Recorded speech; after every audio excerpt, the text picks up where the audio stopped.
orang Jepang itu nggak bisa hidup kalau tanpa alat atau IT atau apa gitu. Tapi orang Indonesia di mana-mana bisa hidup tanpa apa gitu. Maksudnya Satu-satunya di Hiroshima, petani Indonesia Di Jepang. yang terdaftar di Jepang. Saya yakin sekali 2045 yang Indonesia emas. Ya, di situ pasti Indonesia naik ekonominya daripada Jepang. Kalau dia tidak wadahnya itu bagus, maka generasi emas itu bisa menjadi bencana menurut saya.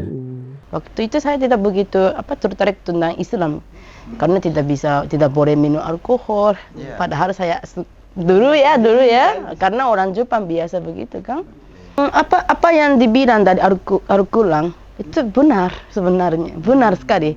Dan itu bisa bukti dengan sains juga kan. Halo Tribuners, jumpa lagi di acara Trilogi Tribun Lombok, Dialog dan Inspirasi. Itu jadi nama khas podcast di Tribun Lombok.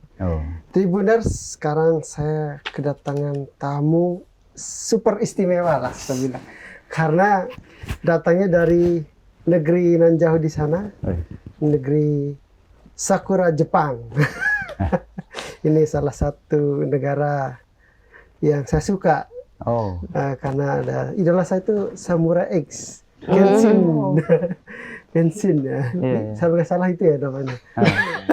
Kenshin kan? Benar kan? Samurai X itu ya. Samurai X. Saya ikuti sampai sekarang itu. Gitu. Nah, ya Jepang masih saya ikuti. Apalagi Doraemon. Suka juga ya. Jadi Jepang itu udah bukan negara asing itu. Dari kecil udah dekat sama Jepang. Apalagi sekarang saya bertemu dengan saudara saya, Bang Fahmi, Hairul Fahmi. Assalamualaikum. Waalaikumsalam warahmatullahi Masih pakai wabarakatuh. assalamualaikum, Bang? Ya, masih. Saya mau sapa teman-teman Tribuners dimanapun Anda berada yang sudah menonton ini ataupun yang silahkan tonton terus bahwa acara ini adalah untuk membuka wawasan dan inspirasi. Iya, amin. Bang, kita masih kaku Bang, nanti kita ngobrol ya. Biasa baru pertama kali ketemu dan baru kenal. Dan beliau dari Jepang hanya datang ke Tribun Lombok spesial. Tribuners. Dan beliau sudah bersama sang istri, Mako-sang atau Sang aja. Mako-sang aja. Ya, mohon maaf, saya udah lama nggak ke Jepang. Pernah. Oh ya, dulu pernah. Nggak pernah. Rasanya pernah. Apa dalam Saya hati? nonton Doraemon, terus sama saya tahu Jepang ya dari film animasi. Oh, kirain nama Mariam yang ada di Lombok Timur. Enggak. Kalau orang Sasak itu Jepang juga nggak asing. Makanannya itu Jepang. Tahu? Buah Jepang. Ya, Buah labu Jepang? ya, labu. Labu. Yes. Labu Di kampung siam. saya Labu itu siam. Jepang. Hayato uri. Oh, ada Buah ya di Jepang. sana. Buah Jepang. Oh, namanya buah Jepang. Iya, Hayato Buah uri. Jepang. Gitu ya. Di sini tuh orang Lombok itu kan kecil, kan? Tetapi orang Lombok itu bisa makan semua suku di Indonesia. Semua suku. Satu, Apa? Ambon Jawa. Oh iya. Itu kan singkong. Singkong. Terus Sebutannya. terong Aceh. Dorong aja. Tomat. Nah, terus apa lagi? Jepang ya, sama. Jepang pun dimakan. Jadi meskipun Lombok itu cabai kan kecil, tapi dia makan semua. Dimakan. Oh iya, Lombok itu cabai ya. Bahasa Jawa kan? Tapi Bahasa berarti di Jawanya. Jawa itu makan Lombok gitu. Tapi begitu ke Jawa dimakan dia. Berarti kita saling makan. Dimakan. Gak mungkin gak bilangnya Jawa gitu. Iya. Nggak mungkin ya. Iya, takut nanti rasis nanti. Oh iya. Kebetulan istri saya dari Jawa juga, Bang. Oh gitu. Kalau sebut Jawa aja sensitif deh. Oh enggak sih. Saya juga dari Jepang. Jepang ya. Beda suku ya jadi. Iya, jadi kita makan istri ya. Enggak sih, Atau enggak kita gitu. dimakan, Lombok. Saya keseringan dimakan. Ya, ini cocok dengan tema kita, Bang. Oke. Soal sayur-sayuran. Oh. Kita mulai dari Lombok, cabai, Lombok bukan cabai. Oh, iya. Pulau. Ada buah Jepang. Oh iya. Ambon Jawa, terong Aceh. Oh, Terong iya. Aceh itu tomat di sini. Oh. Ya, ini Tribuners berkaitan dengan kenapa Bang Fahmi saya undang ke sini. Ya. Beliau ini pernah dari Tribun News. Ya. Saya baca profilnya, keren sekali perjalanan hidupnya dan sampai Jepang, sampai mempersunting gadis Jepang. Wih. Itu keren sekali itu. Jadi kalau di film cocok lah dia Bang. Oh ya. Oh. Karena dia ke Jepang bukan jadi TKI lalu pulang, tapi jadi sosok yang berbuat sesuatu. Alhamdulillah. Kalau bahasa orang Sasak itu, pulang nak jadi orang, jangan jadi manusia aja. Kalau jadi manusia, manusia biasa lah. Tahu bahasa Lombok Tengah di sini tahu. Tahu itu orang. Tapi kalau orang itu sesuatu tokoh gitu. Sesuatu orang yang berbuat sesuatu yang menginspirasi. Berarti manusia sama orang itu beda ya? Iya. Itu aja istilahnya. Saya juga bingung jelasinnya. Bingung. Bang Fahmi, Oke. ini kan bisa ceritain nggak Bang? Itu gimana perjalanan Bang Fahmi sampai menjadi petani yang sukses? Kalau saya baca berita itu apakah saya salah apa? Bisa konfirmasi langsung. Masa petani pakai jas? Kayaknya ini petani menarik yang keren ini. Oke. Ya, kalau di sini kan identik petani bawa cangkul. Nah, diberitakan petani sukses gitu kan. Nah, mungkin kita diskusi dari situ, Bang. Oke. Itu gimana cerita sampai Jepang, Bang? Aduh, ini menarik sekali ya. Kalau kita ambil poin to poinnya saja. Jadi kalau perjalanan saya itu memang di dunia pertanian itu sudah... Sebentar, Bang. Sebelum ke pertanian. Abang ini siapa sih sebenarnya? Oh iya. Karena Tribuners mungkin banyak belum tahu. Saya ini petani sih, nggak ada lain. Jadi petani yang biasa. Di Lombok ya? Ya di Lombok. Lahir besar di Lombok? Saya lahir di Arab Saudi. Oh. Jadi perjalanan saya, makanya ini agak sedikit mungkin udah mendunia sejak lahir. Jadi ceritanya itu ibu bapak Umi dan Mami itu, ibu bapak itu dia di Arab Saudi. Lalu saya dilahirkan di sana. Ya alhamdulillah jadi warga negara nanti udah paspornya udah hijau. Jadi naturalisasi lah. Dari dubes di situ? Tidak. Jadi waktu itu umur 6 tahun itu saya dibawa ke NTB, ke Lombok. Nah, saya besar di Desa Bengkel. Desa Bengkel, Kecamatan Labu Api, nggak jauh dari sini. Itu di situ saya besar, SD, SMP. Lalu saya dari situ perjalanannya saya kenal di dunia pertanian ini gara-gara kakek saya. Jadi kakek itu bertani, lalu saya saya membantuin kakek saya dulu. Ya, itu ngerampek lah apalah gitu ya, memetik cabe, ya nanam. Tapi di Arab sudah bertani? Di Arab nggak bertani, baru saya umur 6 tahun. Tadi kurma siapa lagi? Siapa tahu udah tanam kurma. Tidak, jadi 6 tahun itu saya pulang ke ke Lombok. Jadi saya besar di Bengkel selama SD SMP, lalu saya merantau. Setelah saya mengenal pertanian dari kakek saya merantau. Singkat cerita ya, kita singkat aja karena panjang sekali nih. Kalau umur saya 32 tahun ini saya selesai di sini. 6 tahun sudah nyangkul kah atau tanam apa? Betul. Jadi waktu saya masih SD itu saya sering nyangkul oros nyonyot. Oros nyonyot. Ya gerobak lah ya. Bawa gerobak. Jadi bawa gerobak di dalam nambah kita diajarin nama. Udah tahu nambah? Oh, nambah. Apa itu nambah? Nambah. Nggak tahu. Enggak. Macul. Mancul. Tapi kalau bahasa Indonesia nambah itu berombok ya? Bertambah ya. Bertambah. Iya. Jadi menariknya belajar itu, di situ. Iya, jadi menariknya itu setelah saya mengalami pengalaman itu, kayaknya saya direkomendasikan untuk kamu sekolah di sekolah pertanian. Oh gitu. Dari kecil udah diarahkan ke situ. Jadi bukan dari kecilnya, dari SMP itu, SMP. Dari keluarga itu, kamu kayaknya cocoknya itu bertani karena tidak ada yang bertani. Mulai dari saya aja generasi petani itu tidak ada. Nah, saya merasakan bahwa pertanian ini memang harus diubah pola mindsetnya. Lalu saya bukan kuliah ya. Jadi saya kerja SMK-nya itu di Sekolah Pertanian Pembangunan yang ada di DKI Jakarta. Itu SMA saya ngerantau ke Jakarta. Ya mungkin ini saya akan bercerita tentang di dunia pertanian saja. Setelah saya tamat di sana Bang, di ngopi dulu. Jadi tamat di SMA itu saya bekerja untuk mendapatkan, saya pengennya kuliah langsung di jurusan pertanian. Di SMA di mana Bang? Saya SMA itu di Jakarta. Nah sekarang menjadi SMK N63 menjadi SMKN 63 sekarang di Jakarta. SMKN. Iya. Bang, tar dulu. Kok Iya. pindah-pindah? Orang tua kerja apa sih, Bang? Orang tua saya memang kerjanya itu serabutan sih sebenarnya. Serabutan. Enggak, ya kadang wirausaha, kadang macam-macam lah. Tapi bisa pindah-pindah kota, pindah negara. Jarang loh orang Lombok begitu, Bang. Ya, karena mungkin dari awal saya udah pindah-pindah, nomaden. Nomaden dia, jadi udah wawasan internasional. Iya. Sampai istri pun dari Jepang juga ya. Ya itu perjalanan saya itu dari situ saya belum paham tentang bahwa kehidupan saya mau seperti apa. Yang jelas saya tahunya itu saya di dunia pertanian. Oke. Nah, singkat cerita setelah saya lulus SMA, saya bekerja dan mendapatkan uang, saya balik lagi untuk membangun daerah. Iya, iya. Nah, di situ saya mulai masuk di UNRAM. Kuliah di sini ya? Kuliah di Mataram. Mataram. Lalu saya melihat makin kesini makin global pemikiran kita ya. Iya, Jadi setelah saya melihat pertanian yang tradisional, muncul ke Jakarta melihat pertanian yang urban farming. Urban farming. Iya. Dulu jurusan saya itu teknologi, bukan tanaman pangan dan hortikultura kalau di SMK. Pangan. Oh.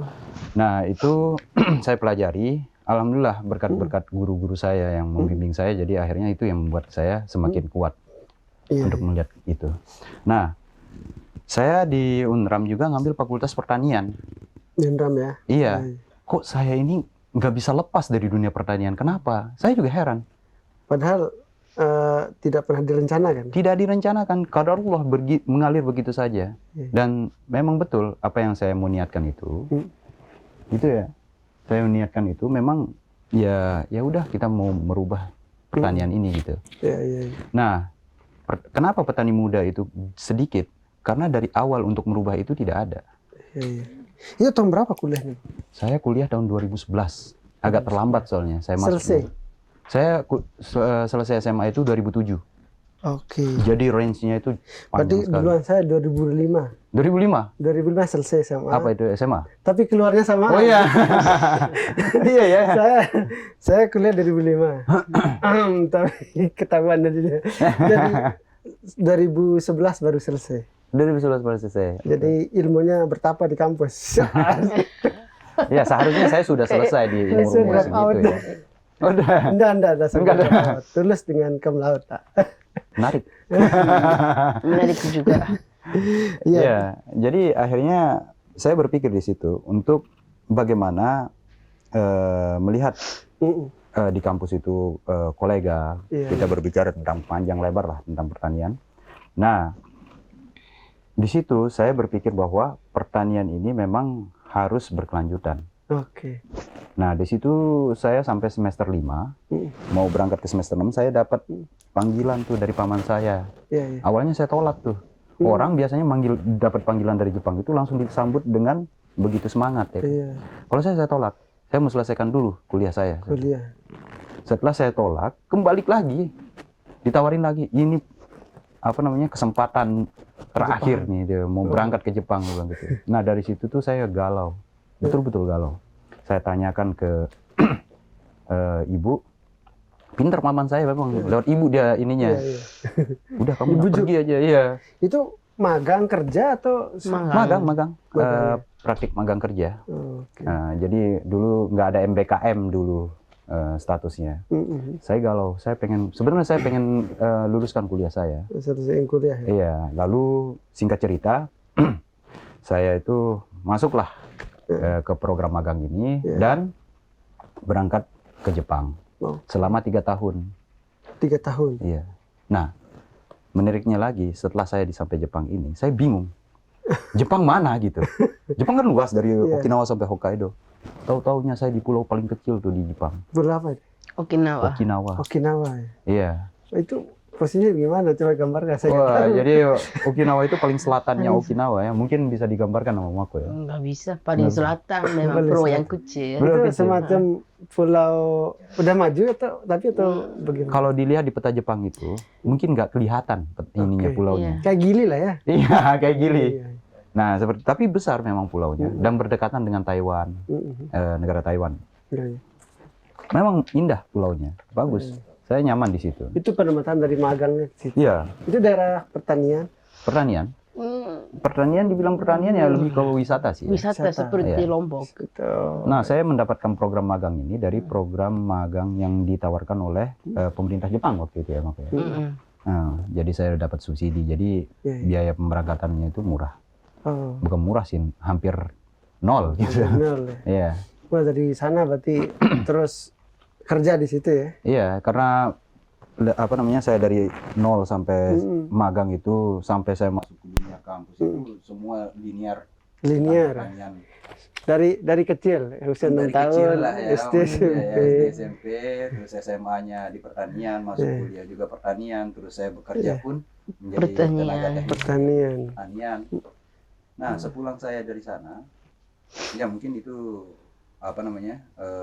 kuliah buka mindset saya. Kuliah selesai nggak? Nggak jadi?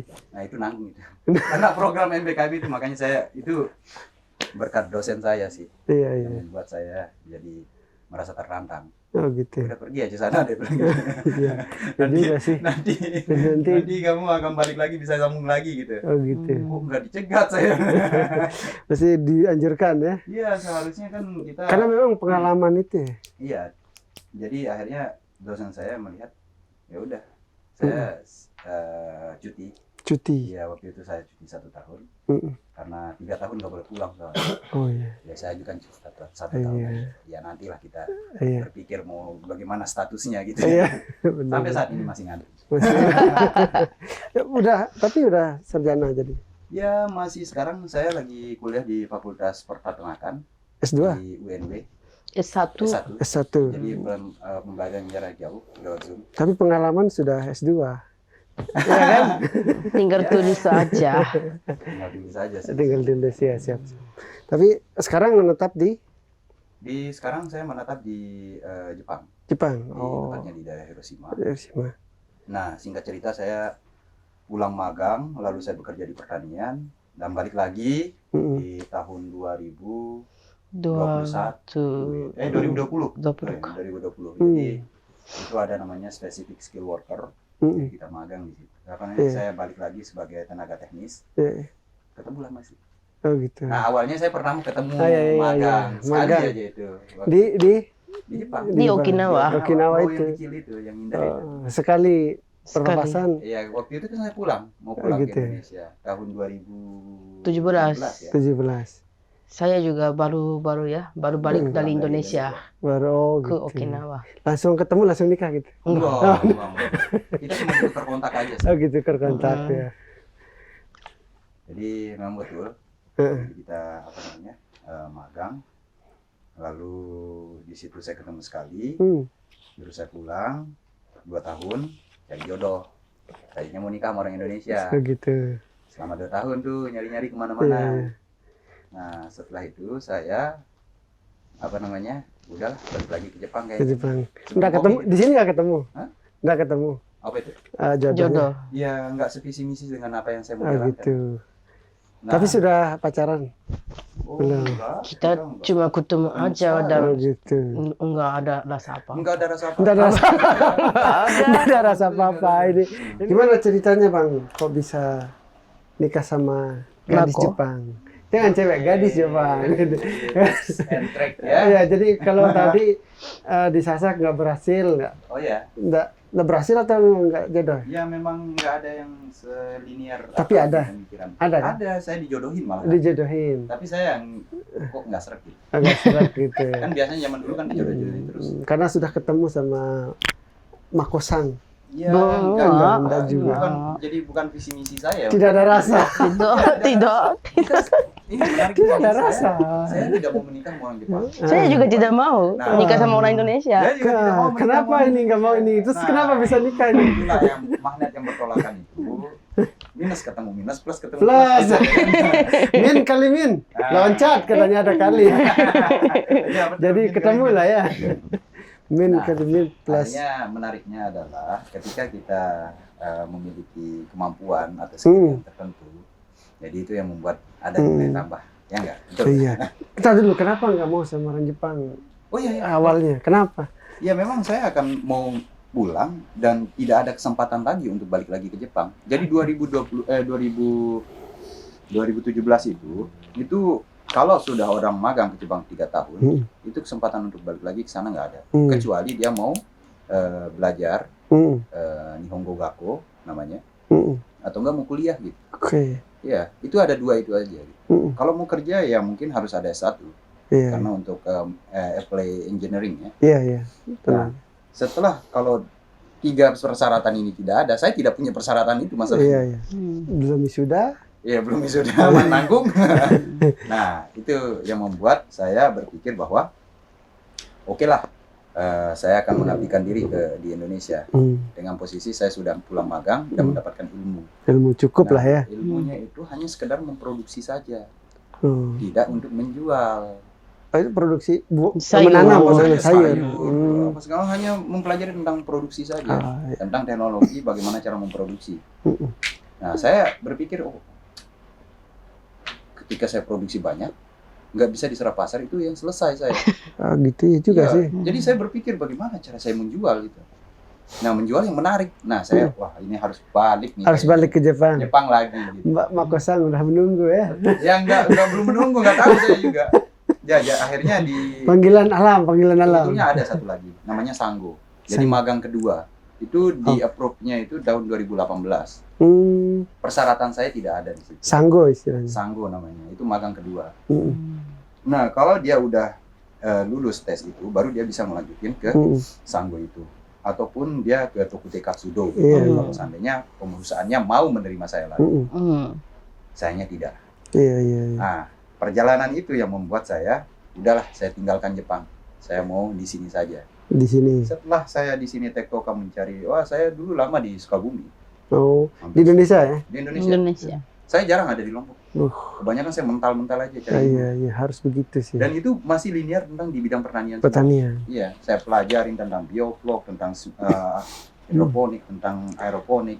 Semua saya pelajari. Kemanapun pergi tetap soal pertanian, soal bertani. Itu memang Pak yang Tani melekat, ya. Iya, karena Panggil Pak Tani. magang pertanian kan. Magang pertanian, Kan akhirnya keren. itu yang membuat jiwa saya ini semakin Kan berkembang. banyak juga orang magang tapi karena dia berkebunan kadang-kadang cuman dia tak mencintai.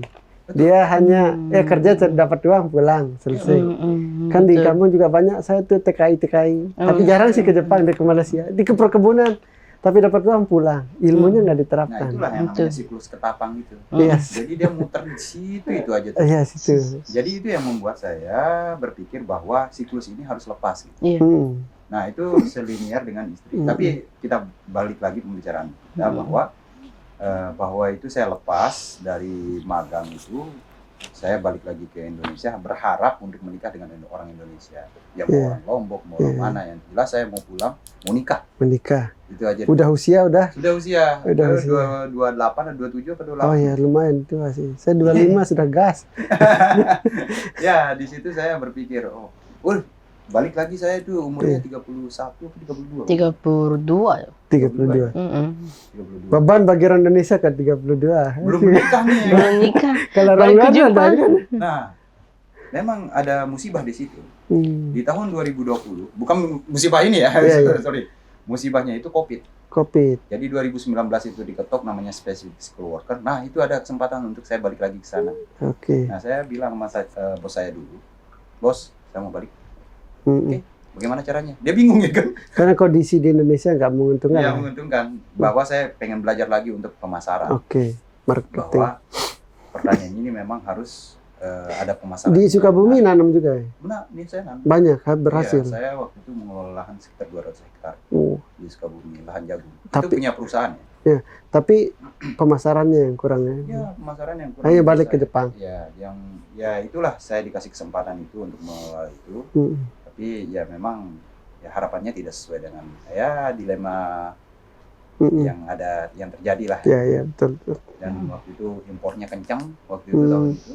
Kalah ya? Ya, produk kita udah banyak, tapi kalah sama impor. Jadi saya merasa marketing saya ya? hantam seperti ini. Ya. Iya. Jadi harus stop gitu. Nah, saya belajar sama paman saya, melihat tentang marketing yang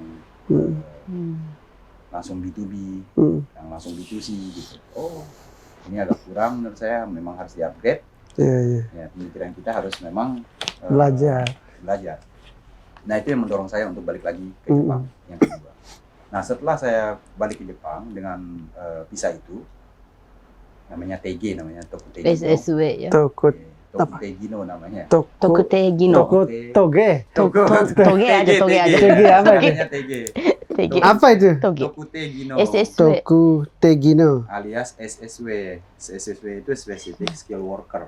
Oh, itu paspornya lah ya. Iya, itu yang membuat saya spesifik. Kan saya Spesifik. pelajarannya pertanian nih. Saya harus belajar spesifik. Nah, di situ saya banyak yang belajar itu marketing. Oh iya. Oke, saya masuk ke situ. Memang kita bekerja seperti biasa. Nah, saya masuk itu tahun 2020, bulan 2, tanggal 2, saya ingat sekali itu. Karena besoknya lockdown itu Jepang itu. Iya, Tanggal iya. 3-nya lockdown. Ya dia duluan kan dekat Cina Sehari itu. sebelum lockdown itu saya masuk ke Jepang. Oh begitu. Dan corona itu, COVID itu musibah itu yang luar biasa itu. 2 tahun ya. Ya. Nah, akhirnya saya masuk ke situ, berharap saya pengen kerja, malah saya kena lockdown di Jepang. Dan, ya. Dan Bingung saya nggak ada kerjaan. dan lebih ketat di sana. Kalau di sini masih nggak pakai masker, ketawa aja. Itu 2020 itu di lockdown. Iya. Saya nggak ada kerjaan. Heeh. Oh iya, saya pengen main ke rumah teman saya lah. Iya. Main saya ke rumah teman.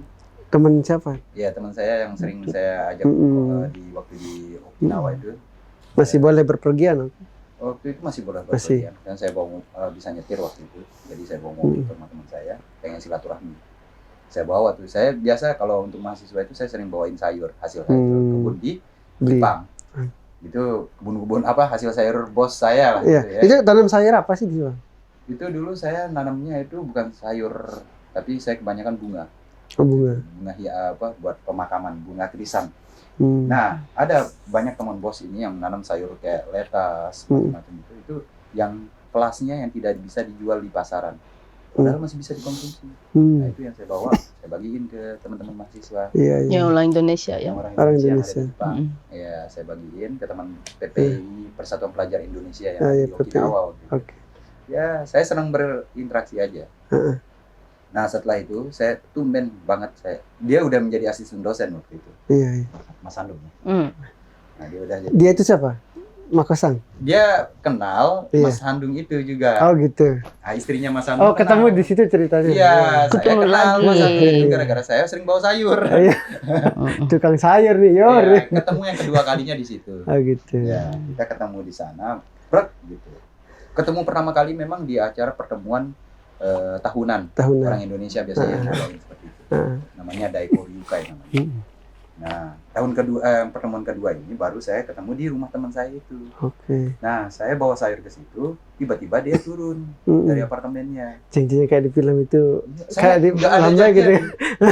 Kada rumah aja gitu ya. Iya gitu. Dia turun dari apartemennya, ketemu di rumah teman Gitu. saya. Itu kayak di film-film itu turun kayak di sinetron, terus dengan melambai-lambai gitu nggak? Oh biasa aja. Kalau orang Jepang itu paling saling pelototin dulu. Gitu.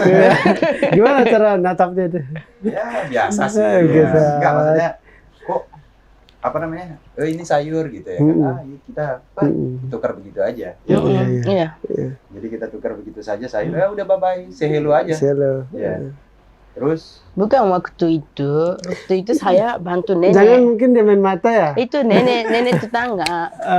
Karena nenek orang Jepang ya. Minta saya bersihkan rumput. Rumput. Rumput Rumput. Saya bingung cara bersih rumputnya gimana gitu.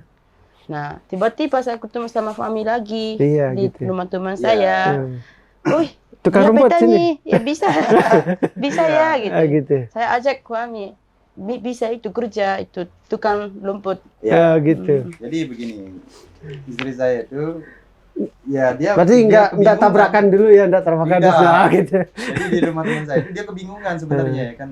Dia udah sebulan nyari pakai sabit itu. Udah ngebersihin satu lahan. Ini memang jiwa sosialnya luar biasa. Bantuin nenek yang ada. Oh, bukan keluarga. Bukan keluarga. Bukan siapa-siapa, dibantuin aja. Gitu. Saya juga bingung ya kan. Iya, tapi karena saking tetangga hormatnya, tetangga. Iya, tetangga. Masa? Tetangga dekat. Ya jauh itu. Berapa kilo? Bukan tetangga itu namanya. Iya, jadi apa namanya, orang yang tidak dikenal, nenek-nenek ini sering kasih homestay di situ, lalu sering dipanggil lah gitu. Nah di situ awal mula kenalnya. Lalu dia punya lahan, kecil sekali, tidak banyak lah, ya paling sekitar setengah are lah gitu, setengah are. Nah saya lihat dia pakai sabit dia, rumputnya segede gaban ya kan. Disabit sama dia, itu sebulan nggak habis-habis. Sama gitu. nenek. Dia minta tolong sama saya, cerita. Ini pengawis 5 Lombok. Iya, Wah, ya, kebon ya kan posisi corona, nggak ada kerjaan. Iya, Saya iya. juga tidak ada kerja. Dia nggak ada kerja, bertemu gitu ya kan. Oh, Dia ngawis minta bareng. tolong sih sebenarnya sama saya. Berarti ngawis bareng ya? Nah, kan ngawis bareng. Ini kamu mau pakai sabit, nggak salah saya bilang gitu ya kan, karena memang pengalaman kan. Iya, ini udah sebulan saya nyabit nggak habis-habis rumputnya. Ya iyalah, di sini disabit, di sini tumbuh lagi ya kan. Nah, itu dia di pengalamannya. Sama nenek-nenek dia udah uzur, nenek-nenek itu dibantuin. Hidup sendiri nenek itu. Hidup sendiri. Dibantuin, sering dibantuin orang nenek-nenek yang hidup sendiri. Banyak orang hidup sendiri di situ. Banyak. Oh. Oh ya. Nah, dari situlah ya kan saya minta tolong sama dia. Udah ambil mesin potong rumput, saya potong dah semua. Oh, gitu. Nggak ada 1 jam habis semuanya itu, saya habis. Pengawis Lombok. Mengawis Lombok ya kan. Jadi kita Saya juga ngawis dulu Oh, ya? gini. Saya bisa, tapi tangan saya banyak berdarah semua. ya disitulah kita cinlok akhirnya. Ayo gitu. Jadi dari awal kita itu datingnya di lahang. Enggak. Ini kan tadi Makosang kan enggak mau nikah sama orang Indonesia gitu kan. Terus Bang Fahmi juga nggak mau. Tapi kok bisa ketemu di situ? Iya, itulah makanya qadarullah ya namanya. Jadi kita satu sama lain ini saling mengisi. Nah, saya merasa bahwa ini cocok nih jadi ibu, saya bilang gitu. Nah gitu tiba-tiba ya. Iya, karena dia hormat sama orang tua. Itu yang kan dicari kan. Ya saya nomor namanya pintar apa segala macam ntar dulu ya. Yang penting dia bisa hormat sama orang tua, itu saya salah satu respect buat saya. Nah, entah apa yang dilihat dari saya tanya aja dia langsung. Dia bisa ngawis pokoknya. Apakah Dia itu bisa jadi. Iya, beda sekali sama orang Jepang. Iya benar. Iya, karena orang Jepang tidak begitu kuat. Gitu.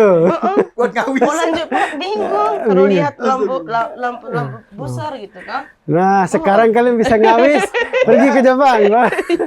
Iya, Oh, iya. betul. Jadi lihat kerja sederhana. Karena baru-baru ini banyak gempa atau apa gitu kan. Iya. Kita tidak tahu kapan itu terjadi apa Oke, gitu oke. ya. Nah, tapi orang Jepang itu nggak bisa hidup kalau tanpa alat atau IT atau apa gitu. Tapi orang Indonesia di mana-mana bisa hidup tanpa apa gitu. Nggak pernah pakai IT bah kadang-kadang. Apa namanya, ide-ide kreatif itu saya bisa kembangkan. Nah, jadi mungkin itu yang- melihat sosoknya bisa ngawis tuh sesuatu ya. Kenapa jadi ngawis? Sesuatu Semua itu. dibahas. Enggak kan? Ini kan menarik tadi. Jadi kalau mau nikah sama orang Jepang harus pinter ngawis.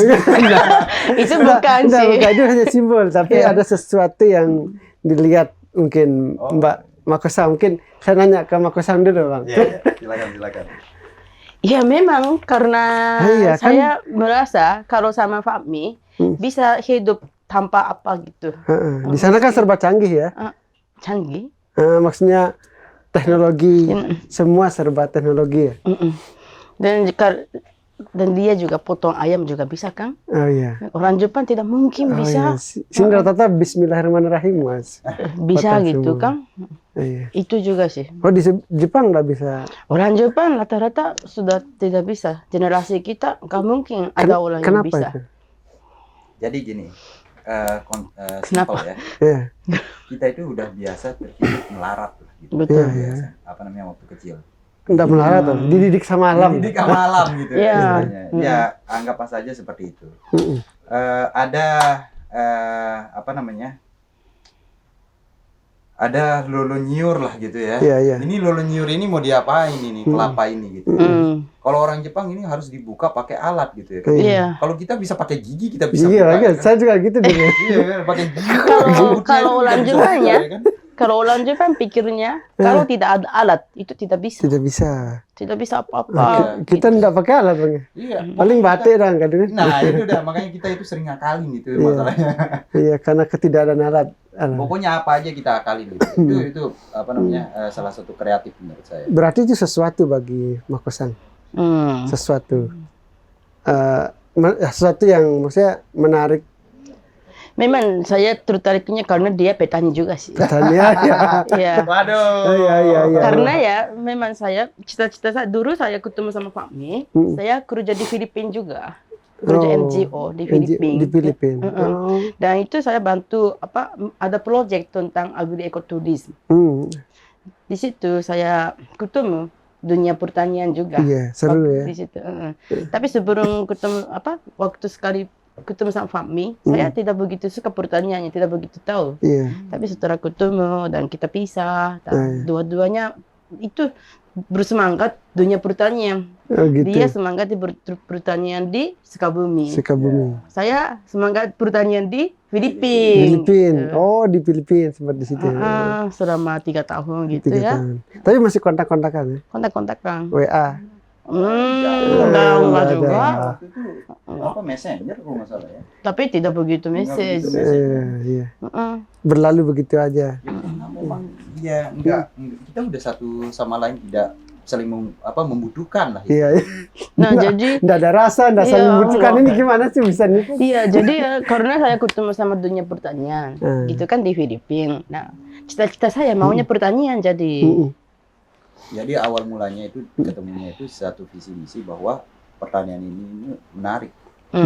Jadi ada visi misi. Bang Fahmi lihat sosok perempuan yang sehormat sama orang tua. Dan visi misinya mau membangun pertanian. Salah satu memang itu. Visi ya. Bukan hanya sekedar bisa ngawis kan. Betul itu saya setuju itu karena kita satu visi misi untuk di pertanian ini. Maka kita ini lebih lebih melihat pertanian itu secara luas saya. Jadi dari awal ya kita saya diskusi tentang pertanian tak apa gitu. Sambil ngawis gimana ceritanya? Iya diskusi ya pertanian itu gimana itu. Ya. Karena ngawis itu bahasa slang di sini kan, ngawis juga ngawis dia itu kan juga bersih. Kurang lebihnya punya suami orang Lombok di Indonesia? Kurang lebihnya. Bagusnya apa? Bagusnya Pulau Lombok itu indah. Jadi tentang saya loh, tentang saya. Tapi jadi kalau saya nikah sama orang Lombok, otomatis punya rumah di Lombok, Pulau Lombok, pulau yang indah gitu. Iya. Bukan kurang lebihnya itu. Kalau banyakkan kurangnya apa banyak lebihnya gitu. Bagusnya apa? Ya. Tidak bagusnya apa? Bagusnya aja yang banyak itu. Tidak ada bagusnya. Tidak ada bagusnya. Iya, bagusnya seperti tadi saya cerita. Memang bisa hidup di mana-mana. Tidak enaknya? Tidak enaknya tidak logik. Sering ngayal loh nih. Sering ngayal. Tidak logik kayak gimana? Enggak bisa hitung. Nggak bisa ngitung saya, ya betul. Saya juga kelemahan. kayaknya. Matematika saya lemah memang. Matematika. Dari SD sampai saya lupa. Makanya kalau dikasih PR matematika repot. Fahmi sekarang. Ya. Bagusnya apa? Bagusnya? Ya. Oh, ini tatap dong mata istri, Bang. Bagusnya bisa hitung. Bagusnya dia sebagai ibu yang baik ya. Baik. Tapi jeleknya itu saya rasa tidak ada ya. Sebenarnya banyak, tapi tidak ada gitu. Tidak ya. ada, betul. Sebenarnya banyak tidak ada, tapi nanti berdebat saya. Ya. Lebih baik abang sudah jujur. Betul. Sudah betul Bang. Saya dukung. Tidak ada Bang. Daripada kacau di rumah itu. Itu gara-gara pertanyaanmu itu. Sebenarnya banyak dibilang gitu ya kan. Akhirnya jadi begitu ya kan. Iya. Jadi bagus semua ya? Ya, jadi laki-laki itu lebih memilih diam daripada berbicara. Iya, lebih baik benar. Kita tidak jujur aja. Iya. Diamnya laki-laki menyimpan banyak misterius. Tapi sesuatu yang didapatkan dari Mako-san apa? Dalam. Ya betul. Jadi rata-rata yang dibicarakan tadi itu lebih banyak logis. Saya kebanyakan nggak logik sih. Lebih pendekatannya itu lebih kepada real. Jadi nggak logik. Jadi kalau dia logik dulu, baru dia hubungkan ke real. Kalau saya realnya dulu saya lihat, baru saya hubungkan ke logik. Iya. Kadang-kadang nggak logik itu. Iya. Apa yang saya kerjakan? Contoh, orang kamu kasih makan, nanti dah akan kena itu apa namanya rezekimu nanti di mana gitu. Iya. Kapan gitu? Logiknya nggak ngerti. Iya sih.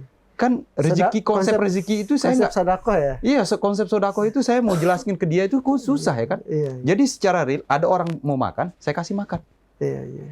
Itu realnya. Iya. Kalau dia logiknya bagaimana? Kalau saya kasih makan ini, nanti 2 tahun ke depan jadi investasi gitu ya kan. Nah itu seperti itu dia berpikirnya. Iya.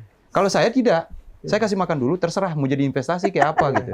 Nah rezekinya mungkin saya dapatnya di Arab Saudi mungkin. Iya. Kayaknya abang saya lebih dekat ke dia nih. Iya, jadi itu konsepnya seperti itu. Mungkin di Islam kan juga gitu ya, ngajarin sedekah, kita nggak hitung-hitungan. Ya, tapi bagus ada begitu sih, harus dia logiknya dulu Nah gitu. itu gimana cara bisa setuju dan tidak setuju itu? Pasti debatnya panjang itu. Ya, depannya panjang. Panjang. Itu udah pasti. Udah biasa. Iya. Tapi sejauh ini aman abang ya? Alhamdulillah. Aman. Ya luar biasa. Selamat, semoga terus langgeng dan bahagia. Amin. Ini Terima doa kasih. saya dari Lombok, Pulau Seribu Masjid. Oh. Iya. Berarti memang nyambung lah ya. Ya nyambung. obrolannya. Memang sebenarnya kita bukan itu apa seperti cinta-cinta bukan, kita Iya. bisnis partner. Bisnis partner ya. Kalau cinta-cintaan itu nomor seberapa lah. Berapa ya? Ya, Satu apa visi aja. ya. Visi misi. Kita samakan satu visi misi kita. Ya kebanyakan tidak pernah bertengkar hebat. Memang kita sering debat. Saya Bertengkar anggapannya sih. iya, bertengkar. Iya. Itu salah satu alibi aja sebenarnya. Iya. Kita anggap aja berdebat. Nggak mungkin nggak bertengkar bang. Ya anggap aja berdebat lah gitu. Iya. Karena memang dia menggunakan bahasa Jepang, saya menggunakan bahasa Nah, Indonesia. pas marahnya gimana bang? Kalau marah, Kan? wah, Ya dia keluar bahasa Jepangnya yang saya tidak mengerti. iya. Nah, saya juga mengeluar bahasa Indonesia yang dia tidak mengerti. Akhirnya sama-sama bingung, bengong begini. Tahu ya. Selesai. Bukan begitu. Tidak begitu. Nggak keluar samurainya bang. Ya. Saya kan nonton samurai, kalau Jepang samurai gitu. Kalau harus keluarin samurai gitu ya kan wah, ini ngaco ini. Iya. Jamang apa itu?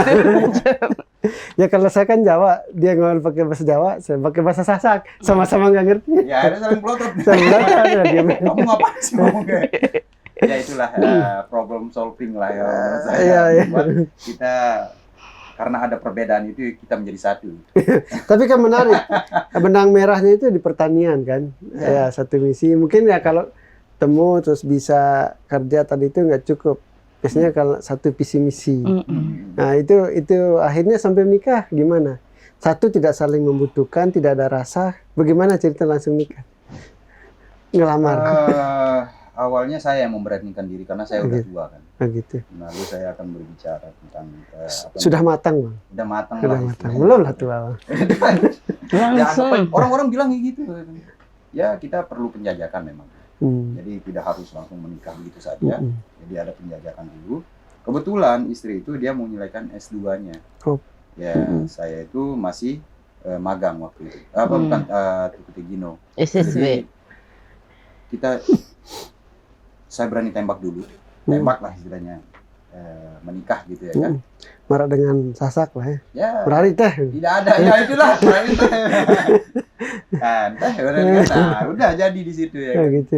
Jadi Pakai bahasa Jepang bang. Hah? Pakai bahasa Jepang. Ngelamarnya gimana? Iya, Bang? ngelamarnya gimana? Saya pernah Lupa. ngelamar. Enggak. Enggak pakai Tiba-tiba cincin gini enggak. Enggak. Ya kita sejalan begitu saja ya. Enggak dibawain sayur. Nikah aja gitu. Ya pokoknya intinya adalah ini Saya juga bingung pengen ya. menikah gitu istilahnya. Saya yang pengen menikah sebenarnya yang mau. Iya.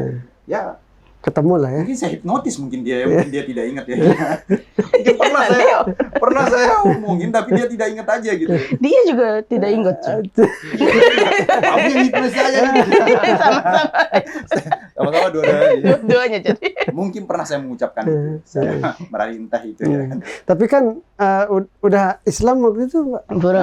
Ini menarik Nah, ini. itu Ya, itu udah pakai salah satu jilbab. alasan juga saya kenapa tidak berani nikah sama orang Indonesia. Beda agama. Ya? Beda agama. Itu Tidak- gimana ceritanya sampai Ya, memutuskan diajak nikah itu kok mau aja, apalagi sama orang Islam gitu. iya, tapi saya tidak mau mualaf karena nikah sama dia. Oh Ya. gitu. Saya maunya mualaf karena diri hati Yakin. sendiri. Oke. Nah, memang waktu saya pernah tinggal di Indonesia juga, itu dapat bilang. Waktu itu saya tidak begitu tertarik tentang Islam, karena tidak boleh minum alkohol. Padahal saya dulu ya, kan, karena orang Jepang biasa begitu kan. Nah, saya tidak begitu paham tentang Islam. Belum mengenal ya. Belum.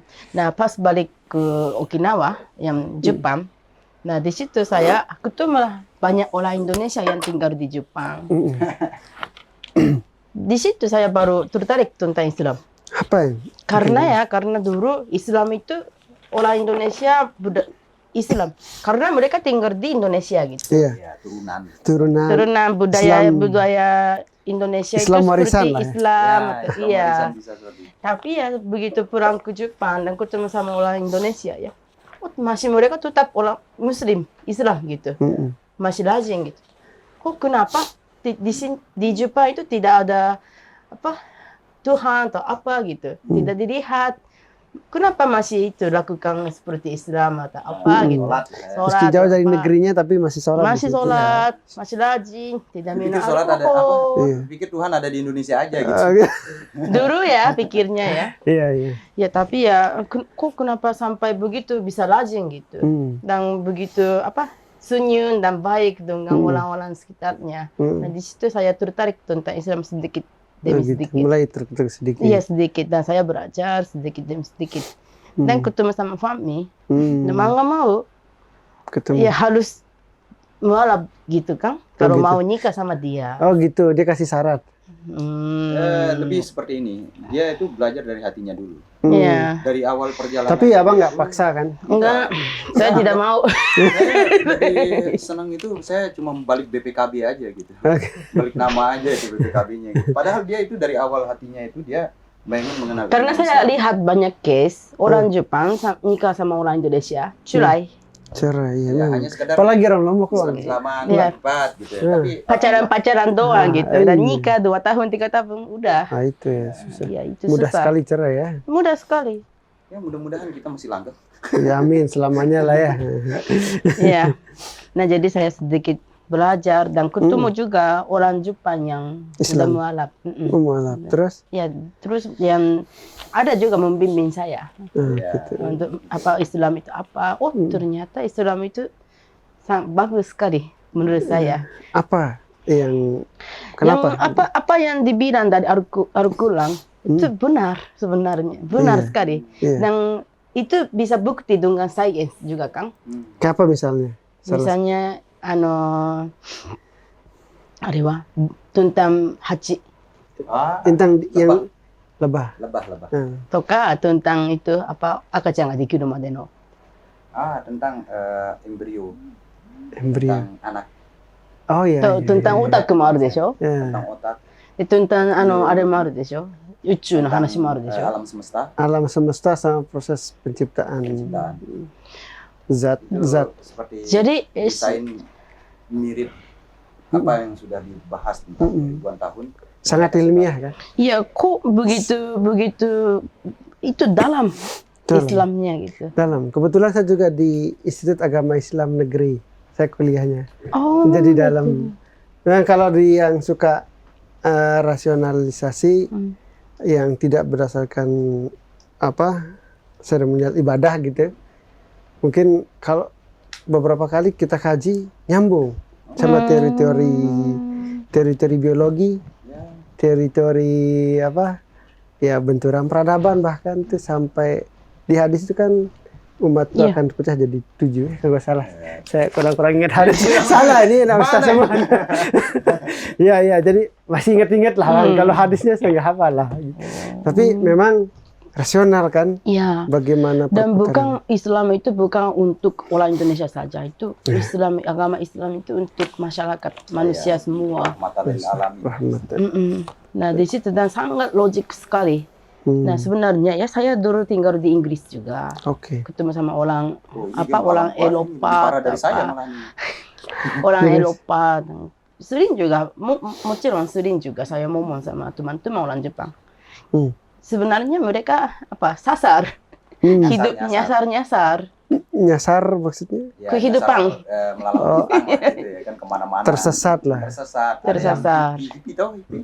Hippie. Manusia yang Terlalu hanya sekedar bebas aja. bebas aja, ya. Oh gitu. Ya orang-orang yang Sekuler lah ya. ya tahu-taunya senang aja gitu, Iya, nggak usah pikir yang susah-susah gitu. Iya, iya. Pada satu titik kalau Imam Al-Ghazali itu kan harus seimbang. Kalau terlalu gaib juga itu nggak masuk, dia nggak masuk akal kan. Tapi Islam kan di tengah-tengah dia. Ya pokoknya Dia harus seperti begitu, saya harus tertarik. seimbang. Iya, jadi ya udah saya pengen sekali jadi mau mualaf begitu. Setelah setahunnya, Jadi ajaran-ajaran itu sangat menyentuh lah ya. Jadi tidak ada yang bertolak belakang sama kehidupan manusia kan. ya. Termasuk nikah juga kan gitu. Tidak ada yang bertolak belakang. Nah, Begitu. itu yang membuat dia itu Masya Allah. muncul lah dari dalam hati dirinya itu sendiri. Jadi bukan karena syarat lihat gantengnya Bang Fahmi bukan. gak mau begitu. Tapi benar-benar karena Iya. iman ya kuat luar iman. biasa. Ya, Insya Allah. tips and trick Insya Allah. menikah sama orang Jepang itu salah satu pinter ngawis. Iya. Kedua, harus jadi petani muda. Iya iya. Yang sukses juga tidak. Iya. Yang penting jadi petani aja. Betul nih ya. Bertanggung jawab kan orangnya. Oke. Terus yang ketiga, dia harus berpikir visi dan misi dulu sama Iya, iya. pasangannya. Iya iya. Ya, Iya sih. kalau kita kuat di pertanian, mungkin dia bisa ikut sama saya. Iya. Ataupun saya bisa ikut sama dia, sama-sama petani. Sama-sama petani. Tapi petani yang sukses lah ya. Ya, insya Allah. Terus apa lagi tipsnya? Buat bisa menarik orang Jepang? Berbahasa. Berbahasa. Nah, kalau tadi kan agama akhirnya mualaf sebelum nikah berarti Sebelum udah nikah. Sebelum nikah ya. Oh. Ya. Nah, terus bahasa gimana? Udah lancar? Karena dulu saya tinggal di Bogor. Ya. Oh, Jadi tinggal di mana sih? Ini lahir di Arab. Ini terus tiba-tiba tinggal di Bogor, Filipina. Saya jadi loncat-loncat ini sebenarnya. Emang kita ini Iya. baru skalanya, jadi kita mau fokus RTP sama yang kota saya yang Hiroshima gitu. Oh, Hiroshima. Oh. Jadi memang dia Hiroshima Nagasaki. Lombok, bukan ke Lombok, ke Indonesia itu pertama kali itu dia lewat Japan Foundation. Jadi dari sekolahnya dulu dia pergi ke Indonesia itu lewat program itu. Tapi Mbak kerjanya di NGO. Ajar bahasa Jepang. Ngajar di bahasa sekolah. Jepang. Di sekolah. Ini mungkin ada Di Indonesia? Seperti SMK. Di Indonesia juga. Indonesia. ada guru bahasa Jepang. Ajarin saya Mbak. Mau? Ayo nanti ya. Kita di sini aja nanti apa dasar-dasar di sini disebutin. Dozo. Silakan. Enggak dozo batanya. Dozo itu tabe ya. Tabe ya. Silakan. Silakan. Dozo. Bukan tabe. Apa itu tabe? Kalau Permisi yang saya ingat tabe. itu bahasa Polandia, dozo batanya itu sampai jumpa lagi. Oh, dozo batanya. Iya. Oh, kita larinya ke Polandia. Karena saya kan pernah ke situ cuma sebentar. Oh. Terus nyangkut dozo batanya itu aja sampai sekarang. Habis Dozo itu batanya. yang lain lupa. Waduh. Berarti dozo sila gitu ya. So, dozo sila. Mari dozo. Harus pulang berarti. Udah dibilang tadi dozo. Udah selesai. Dozo batanya. Enggak, belum. Oh, belum. Masih ini baru ini pertanyaan ini sudah buka malah ini. Ya, jadi apa namanya yang berarti nikahnya tahun berapa? Jadi saya nikah tahun 2021. Iya. 2020 itu pertama. Lupa kali saya juga. masuk. Ya. Ulang tahunnya. Ya, jadi 2021 itu kita menikah. 2022 itu proses. Ya banyak. 2021 ya kita mulai bisnis pertanian di Ya, Jepang. 2021 itu mulai bisnis saya, mulai saya menikah juga Udah di situ. menikah kan masa Covid itu ya. Iya. Ya, pas Covid. Pas Covid. Kencang-kencangnya Covid. Jadi saya menikah. kerjaan sudah lepas akhirnya rintis susah sendiri Betul, gitu. betul. Jadi waktu kencang-kencangnya Covid itu kita lebih hemat. Oh iya. Jadi tidak mengundang banyak orang. Pinter juga. Menikah lewat online. Iya iya. Buka online, nah selesai. Ibu lihat, bapak lihat, terus Lebih hemat ya. nah, jadi kita udah nggak usah ngasih nasi kotak. Iya iya iya. Undang beberapa orang saksi saja, udah selesai. Udah selesai ya. Ya, ijab kabul. Begitu. Ya, simpel sekali. Simple kan. Ya, untuk menikah itu nggak usah berat-berat. Ya betul. Yang bermasalah adalah ketika mau bikin acara itu. Izin. Apa yang diurus nikah di Jepang? Di Jepang kan? Nggak ada. Kalau nikah orang Jepang itu gampang ya, cuma datang ke Datang ke itu pemerintah ya, kota kota pemerintah. pemerintahan kayak kecamatan, dukcapil apa segala macam ngurus. Udah saya menikah, udah selesai. Oh gitu. Kalau kita kan ijab kabul. Ijab kabul, Iya, secara Islam. nyelabar kan dia. Nyelabar, nggak ada itu. Nggak ada ya. Ya kalau mau ngikutin itu sih, wah, Iya. repot kita nggak ada duit. Oke, nikahnya pakai adat Sasak Oh ya, Sunda. kalau di sini ya. Kalau di sini, kalau di Jepang ada Jepang. Ya, Di kita pakai baju Jepang. di Oh. Jepang. Kalau waktu itu tahun 2023 kalau nggak Oh, salah. 22 tua aja loh. Ya, mau ono tuh sama. Oh, yang acara Ya, Iya, iya. 23. 23 ya. Dua tiga. 23, Ah, 24. Silakan musyawarah dulu tanggal berapa. 2024. Nah, ini gara-gara ini nanti bisa bertengkar lagi. Ini berdebat. Jadi itu. 2021 saya nikah, memulai bisnis dari Wakai Farm ini sendiri. Lalu Ini ya. Langsung berdirikan ini. bukan bukan. ini yayasan. Yayasan. Kalau bisnis saya ada. Iya. Ini tentang Itu bisnis apa berarti? Petani. Petani Pertanian. sayur, pertanian Sayur Asia. sayur Asia Sayur Ya, Indonesia. Jepang. di Jepang. Banyak berarti sawah sudah di sana, Bang. Ya dibilang banyak sih enggak. Luas. Sawah-sawah orang ya kan kita sewa-sewain. Luas. Ini- Itu modelnya kayak gimana sih? Ya. Apakah kebanyakan sama orang kayak di begini. sini kan banyak lahan tuh. Ya betul. Banyak kan orang begini. Orang tumpuan dapat warisan lah dari orang tua, Iya. baru kita bisa bertani. Iya. Kalau kita memang betul-betul saya tidak ada lahan di sana, Hmm. istri juga tidak ada lahan dan tidak pernah terjun di dunia pertanian. Dia terjun karena dia udah pernah ke Filipina aja dia. Koordinasi ya. Bisnisnya. Ya akhirnya yuk kita mau cari tempat di mana kita ini kita bertani. Disitulah saya ketemu namanya Pak Wakai Katsushi. Wah, Dia kayak petani yang ada di Hiroshima. Ini Wakai Farm ini adalah gabungan dari Wakai-san. Wakai itu bos saya. Yang farmnya itu Fami sebenarnya. oh iya. Nah pelafalan orang Jepangnya itu susah. Iya. Jadi Wakai Farm. Sebenarnya Wakai dan Fahmi sebenarnya. Oh gitu ya. Iya. Oh, jadi ini rintis berdua ya? Ya, berintis kita bertiga. Bertiga ya? Ya, Sama istri ya? betul. Nah, sayur Asia ini saya rasa memang analisis saya itu waktu saya masih magang. Sayur Asia itu kayak, sorry Bang, apa? Ya, kayak kangkung, Kangkung. cabai. sayur. Kangkung Lombok ada di situ. Bukan kangkung, kangkung darat ya. Maksudnya kangkung, bayam, kacang panjang, Oke. terong belatik, cabe. Oke. Yang tidak Tanaman ada di hortikultura. Jepang. Ah, Di Semua sini rata-rata udah kita biasa. budidayakan. Iya. Ya. Komak, botor ada nggak itu? Omak, botol kita mungkin tidak ada, tapi kita bisa aja ada kan. Bisa ada Nah, kan, itu ya. ada 30 jenis sayuran lah. Gitu, Iya, ya. iya. 30 Ya. jenis sayuran. Ya, sayuran. Dan nanti itu di cropping jadi 18 jenis sayuran kalau nggak Oke. salah. Yang fokus kita kembangkan di Jepang. Itu berapa luas lahannya? Dulu itu 1,2 hektar. Mm-mm. Itu punya teman punya ownernya ini namanya Wakai-san. Sekarang udah 2,5 hektar. 2,5 hektar. Iya. Itu kita sewa lahan yang sekarang Loh. tidak ada regenerasi di sana. Luas sekali Bang. Di sini 2-3 are aja sudah kayak sudah di sini. Saya Tiga. 3 orang jadi 2,5 hektar itu. Mm. Bertiga garapnya. Bertiga sama partner Nyangkulnya? Ya, ada. Nambahnya Ada. Mbak juga ikut nambah aja. Nambah tahu? ナンバーって何これだろクワクワでしょ、saya kerja di dalam ya Ya. Kerja- masukin plastik kata apa Bertiga apa aja itu benar-benar garap bertiga. 2,5 hektar itu cuma bertiga. bisa Gimana caranya? Nah, kita Kan kalau di sini belum panennya banyak ya itu orang. memang harus kita manajemennya ya, ini Oke. kita bertiga ya. Iya. Nah, di situ ada part time nanti masuk di situ. Oke. Terus akhir-akhir ini kita mengundang teman saya lulusan UGM juga, namanya Mas Kurniawan, Hmm. itu untuk ikut dalam Wakai Farm ini. Dan dia adalah sebagai manajer lahan itu. Oh gitu. Nah, dia akan mengelola lahan kita sebagian untuk dia belajar nantinya. Nah, siapapun, tidak hanya Mas Kurniawan saja, siapapun saja bisa berkontribusi di Wakai Farm asalkan bergiliran. Jangan semuanya masuk semua, nggak ada lahan. Nah, maksud saya sebelum nyambung tadi. Oke. Kan 3 orang, garap orang, 2,5 hektar. 2,5 hektar. Itu benar-benar kerja bertiga atau manajemennya saja atau ada tenaga lain? kerja Saya kerja, terjun. saya masukin panen nanam, cabai dan panen cabai. daun singkong juga Gitu. Untuk mengurangi cost dari ini, Iya. dari part time itu sendiri. Oh gitu. Tapi part time itu kan orang yang datang kan kerja di situ ya. orang Jepang Ya, sama orang Jepang. disabilitas Nah, kemarin kita menariknya lagi kita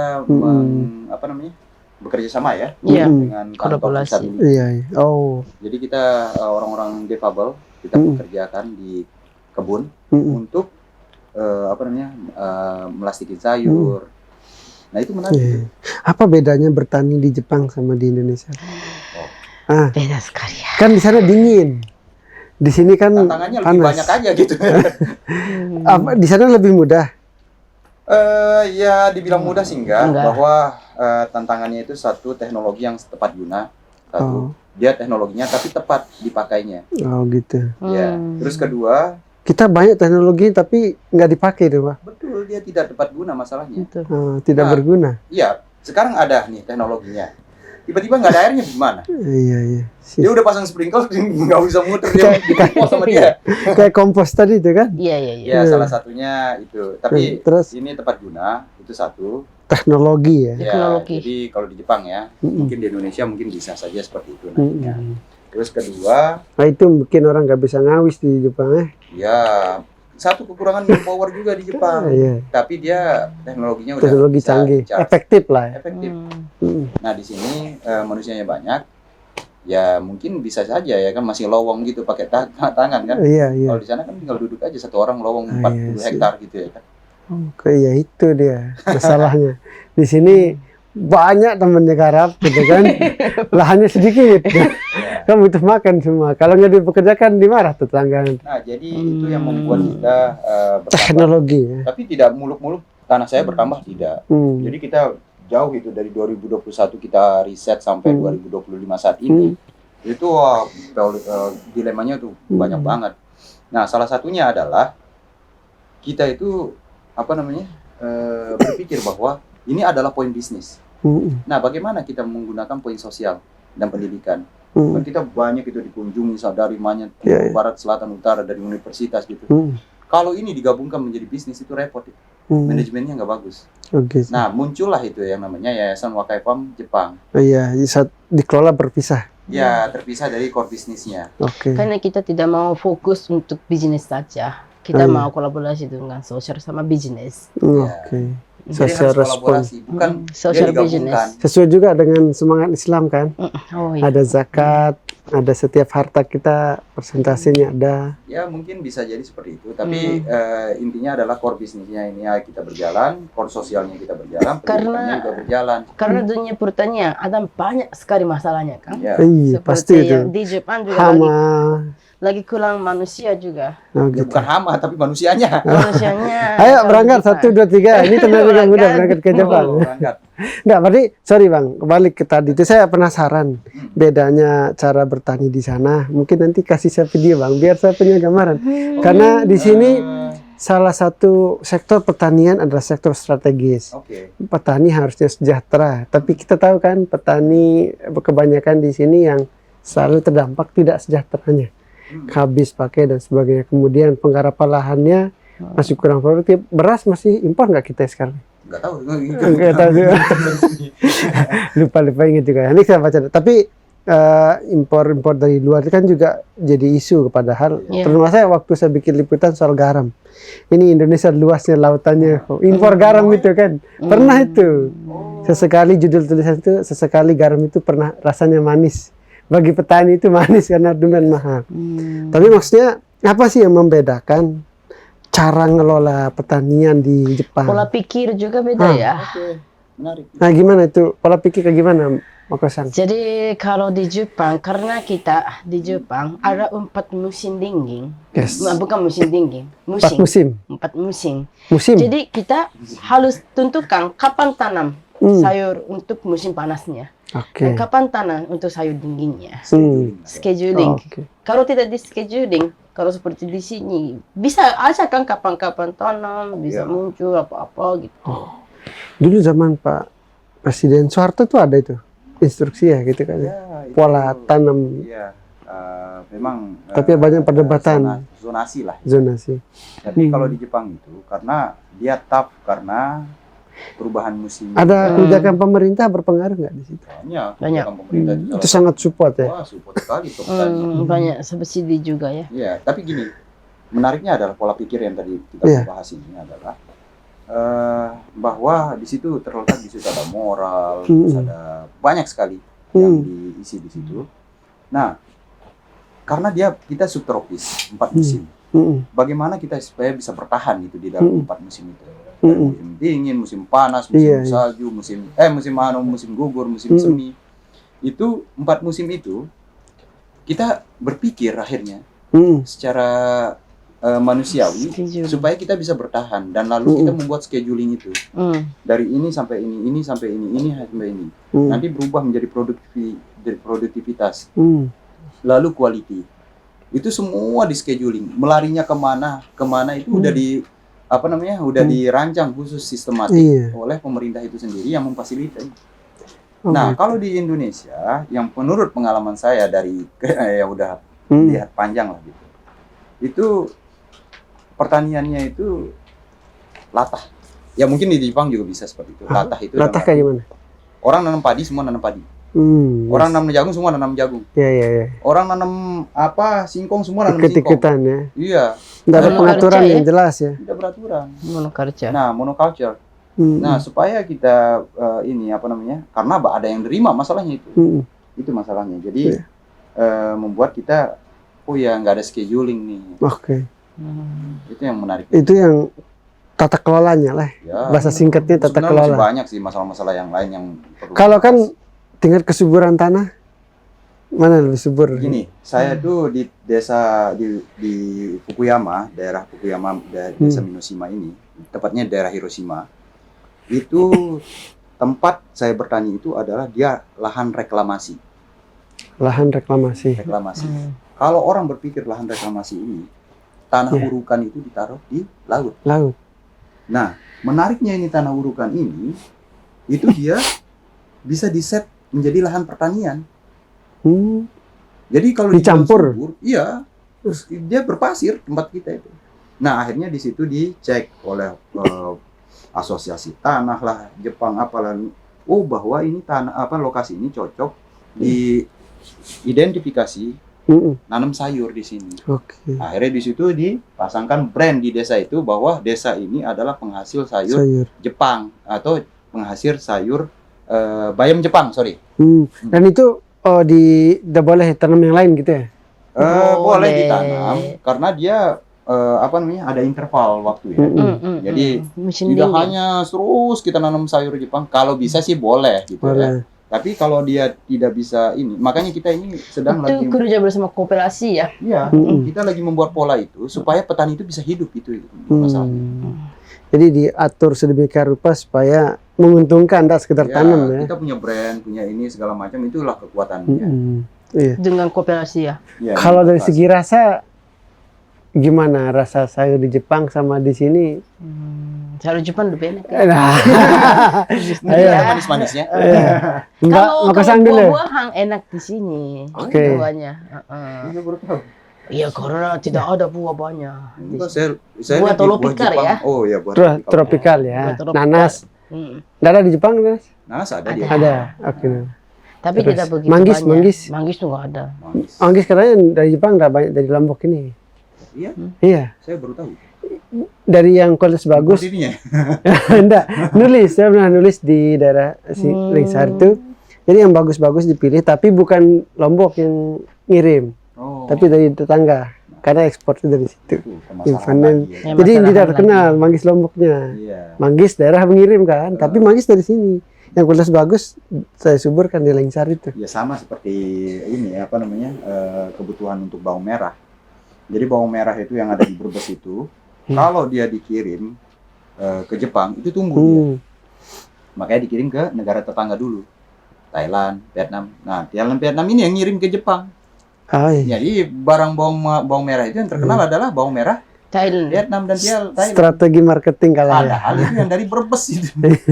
Bawang merah di sini NTB itu Bima itu. Salah satu pemasok nasional. Sini padi. Shippingnya itu yang kurang bagus sampai sana. Jadi ketika dibuka semua tumbuh itu bawang merahnya. Udah ditanam sekali di situ. Tapi berarti ada perbedaan rasa ya tadi itu. Faktor alam atau faktor lidah sih sebenarnya. Jujur-jujuran. Lebih fresh ya. Karena di Jepang pemasanan sayur itu lebih bagus. Caranya cara segar. Jadi fresh. Ya. Fresh. Rapi gitu ya. Rapi juga. Oke.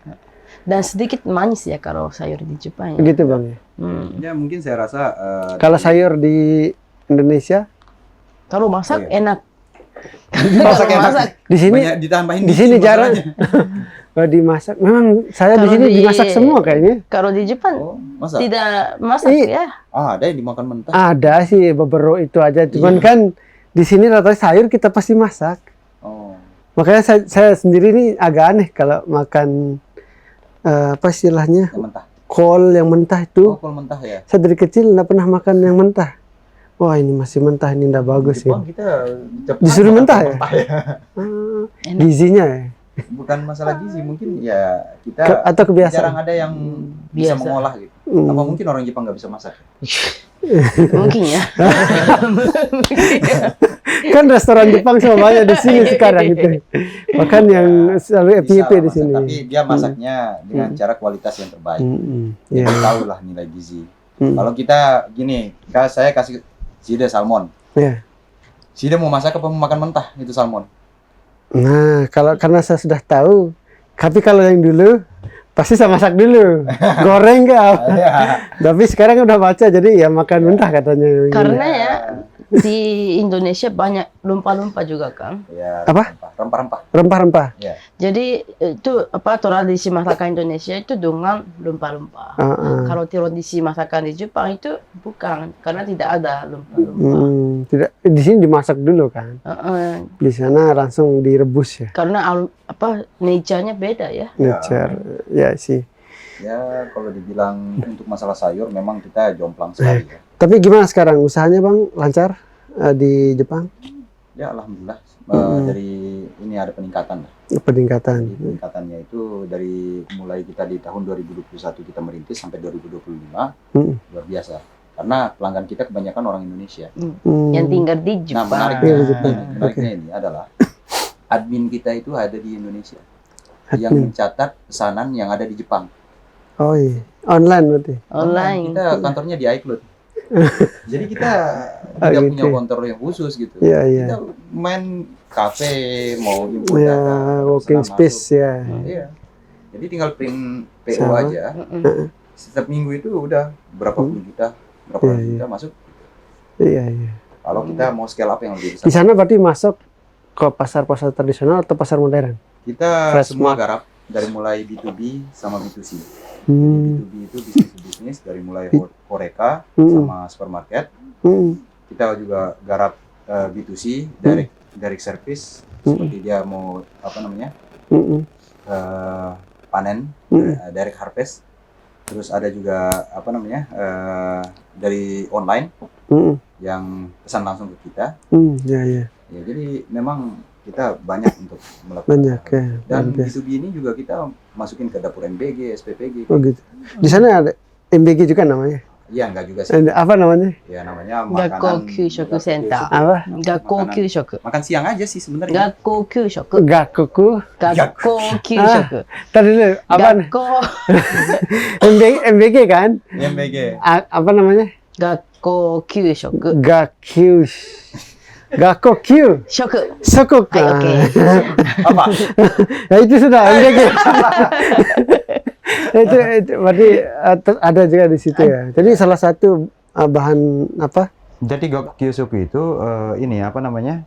Gakko Kyushoku itu MBG lah, SPPG lah MBG. istilahnya ya di bahasa Jepangnya.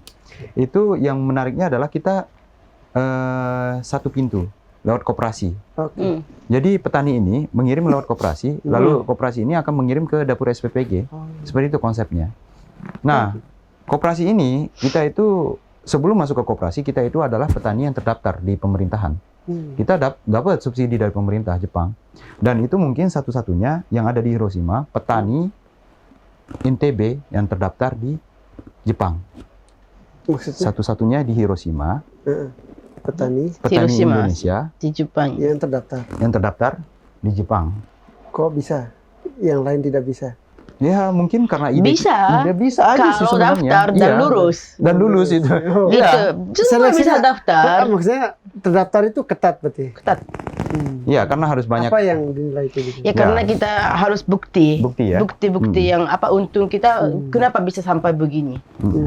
Jadi kalau tidak ada bukti cuma cita-cita doang gitu kan. Iya, hanya angan. Ya, hanya Ngomong kosong doang ya. Iya, dan karena Iya. sayurnya begini bisa dan jual begini jadi saya bisa begini, itu tidak bisa. Iya, harus harus ada seperti bukti. ini Kementan saat ini lagi mendata petani milenial seperti itu. Oke. Di Nah, sana ya? Nah, itu kita ada di Jepang. Jadi pemerintah pusat itu mencari petani-petani apa namanya yang mau mendaftarkan diri. Ini kita bukan hanya mendaftar dapat sertifikat, bukan begitu. Sebenarnya orang Jepang pun susah untuk Iya. lulus. Orang Jepang aja susah itu Susah. lulus, apalagi kita yang orang asing. Oh, sertifikasi lah ya. Iya, karena ada dia aja saya lulus. Semacam apa label atau lisensi. Iya, bukan hanya pinter ngawis saja kita lulus gitu. Harus pinter juga ya. Calculate ya. Ya, saya beruntung lah punya istri yang bisa apa namanya Calculate. membuat saya Kontribusi itulah ya. Makosang ini dalam usaha ini berarti kalian berdua kan yang Kita Kenapa 3 waktu- sih sebenarnya ya, 3. Jadi kita memiliki kemampuan masing-masing. Oke. Saya memang kemampuan saya di teknis ke lapangan. yang ada orang ketiga ya? Siapa? Ya, orang ketiga itu setan. Bukan. Siapa namanya? Namanya Wakai. Wakai Oh, ini Katsushi. partner ya? Saudara? Ya, partnernya ada kita. Orang ketiga Wakai. Wakai Katsushi, Wakai Sang, terus Mako yang dia pintar di admin. Oke. Wakai Sang ini dia pintar di bidang Budidaya. human bukan humas lah, Humas. humasnya. Mm-mm. Nah, saya itu di Budidaya. teknisnya, di budidaya. Oh. Jadi dari sayur Asia semua saya hafal betul. Sip, sip. Lalu kita berkolaborate bertiga. Ketika ada problem problem yang harus dipecahkan, otomatis harus 2:1. Oke. Nah, siapa yang setuju, siapa yang nggak setuju gitu. Iya. Nah, mungkin Saya selalu ada- tidak setuju. Nah, selalu dia tidak setuju. Dan Wakasang juga Ada selalu efek ikut marah dia di rumah gitu. itu sering setuju nih. Nah, Wakasang itu akhirnya yang ikut dia nih, nggak setuju. Pasti. Nah, akhirnya saya kalah terus ya. Begitu, Kan, saudara, saudara. begitu. Iya. Karena saya selalu kasih angka, bukan yang cita-cita aja gitu. Ya, Logik saya kalau kasih. saya kan Oh, gitu. lebih banyak ke kegiatan realnya. Iya, iya. Kalau dia kan lebih ke banyak kegiatan yang Perhitungan. ya. perhitungannya. Lebih ke supaya tidak meleset ya kan. Iya. Kan sini kan orang Indonesia ya, kayak saya juga rasa cita-citanya tinggi kan. Hmm. Kadang-kadang untuk mencapai itu lupa kita siapin tangga. Memang ada yang seperti itu. Kita ya Anda tahu lah udah semua orang kita nggak detail di perencanaan kadang-kadang. Iya betul. Jadi apa namanya Wakai Sang ini bergerak di bidang humas. Dia petani. Jadi menarik itu Wakai Sang. Brandingnya dapat lah ya. Iya, Wakai Sang ini awal mulanya dia di Handotai microchip semikonduktor. Dia bekerja di situ di Panasonic. Lalu dia berhenti di perusahaan itu Oh, karena dia ingin kembali untuk bertani. bertani. Nah, dia 10 tahun dia bertani monoton. Ketemunya sama saya, kita bertukar pikiran. Lalu Mako juga masuk di situ bertukar pikiran. Lalu terbentuklah namanya perusahaan Wakai Farm, wakaifarm.my ya. Nah, jadi di situ kita bisa lihat bagaimana kerja bersama dan kolaborasi itu penting. Kalau petani cuma hanya fokus untuk budidaya itu nggak bisa. Bener-bener. Ya, Iya sih. Ya, nanam, panen, bingung jual kemana. Iya betul. Ke beberapa kali konflik di NTB ini kan, pertanian bagus hasilnya bawang, jagung bagus, sapi bahkan. Tapi seringkali itu ketika panen melimpah jadi konflik. Harga turun sedikit, kemudian pengiriman sapi juga jadi masalah. Memang ada pentahelix ya, kerjasama Ya. itu. Halus begitu dan jadi sekarang ada kooperasi kan di Iya. Indonesia juga kita berharap juga kooperasi Iya, itu iya. bisa itu menggerakkan petani-petani itu gitu. Iya. Nah sekarang setelah sukses di Jepang, kemudian ini balik ke NTB Indonesia. Nah, Belum jadi- balik ya. belum balik ya. Jadi Mau netap kayaknya berat ya. iya, saya kayaknya gimana ya? Mau netap mau di Lombok dua negara sih. Iya, jadi tidak ada satu negara atau 2 negara yang lain. Kita harus betul-betul. Jadi Wakai Farm ini adalah bagaimana dia bisa menjabatani kedua negara, yaitu kita Melalui pertanian. melalui pertanian yang berkelanjutan dan dia bisa menjadi hubungan bilateral antara kedua negara, Jepang sama Indonesia. Nah, itu yang visinya. Nah, misinya itu banyak sekali diantaranya, bukan banyak sih, maksudnya visinya itu ada apa namanya? Kita itu bisa bergerak di bidang sosial, bisa di bidang pendidikan, dan terakhir itu di bisnis gitu. Nah, bisnisnya itu kita pisahkan dari core-nya. Nah, yayasan ini yang saya bentuk di Jepang ini adalah dia bergeraknya di bidang sosial dan pendidikan. Seperti itu. Ya, kita banyak relasi lah istilahnya di Jepang yang bisa kita bawa ke NTB gitu. Iya. Salah satunya apa yang sedang digarap di sini? Salah satunya Desa dari kita MOU dengan university yang universitas yang ada di Lombok seperti UNRAM dan UNW. Lalu di Jepang juga kita banyak bekerja sama seperti University Dan of dari Okayama. tahun ini ya, Fukuyama. kita mulai project JICA. Nah, tahun ini kita dipercayai, makanya yayasan ini kita pakai untuk mengambil ya semacam foundation ya, foundation di luar Dari di Jepang. untuk kita kerjakan di Lombok. NTB. NTB. Ya, kita fokus di NTB saja dan wilayah timur. Apa yang maksudnya digarap itu selain pendidikan, ada yang soal pertanian nggak? Pastinya dia akan beririsan. Dari pendidikan itu beririsan di pertanian. Terus Karena di pendidikan itu Terus terang beririsan. SDM kan? Iya, jadi dari sosial pun beririsan dengan pertanian. Dulu sempat ada isu ngapain masuk fakultas pertanian, kan nyangkul aja sudah. Nah, itu stigma yang seperti itu stigma ya. sebagian masyarakat pernah gitu. Padahal bisnis pertanian kan nggak pernah mati, mau COVID, mau lockdown. Ya, betul. Karena manusia itu harus Manusia butuh makan. makan. Iya, karena butuh makan. Tidak Kita ada bisa- orang yang tidak pernah Iya. makan. Kita bisa tinggal di laptop atau internet, meskipun agak terganggu pikiran, tapi nggak bisa nggak makan kan? Nggak bisa. Jadi stigma tersebut terbantahkan di tahun ini sebenarnya Iya, itu. dengan ketahanan pangan yang didorong oleh Pak Presiden Prabowo. Dengan abang muncul sebagai petani berjas Dasi? itu juga Oh, gitu? berdasi ya udah Sebenarnya sebenarnya ini di belakangnya ini masih ada di bagian.